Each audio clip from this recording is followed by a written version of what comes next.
Þetta er verkefni 11 á blaðsíðu C14, 11 töflumiðar. Ég ætla að sýna ykkur hvernig þið merkið töflur. Þá eruð með töfluna valda, smellið í krossinn hér fyrir í horninu vinstra megin og þið farið í References og Insert Caption. Hér stendur Table en við viljum að það standi hér tafla. Þið flettið hér í listanum og finnið orðið. Ef það er ekki í listanum þá búið til nýjan töflumiða með því að fara í New Label og skrifa hér í þessu tilfelli tafla, ekki tafla 1, skrifa tafla og smetla á OK.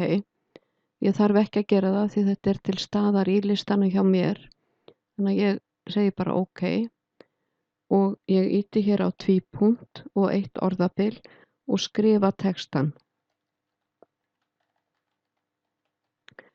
Og letrið á miðanum er í 9 punkta og þessi punktur kemur hér fyrir framan að því að með entermerkin sýnileg. Það sýnir að það er búið að merkja hér töfluna. Ég merki svo aðrar töflur og kalla fram töflu yfirlit og sýna ykkur það í öðru myndskeiði. Þannig ég ætla að vista þetta núna.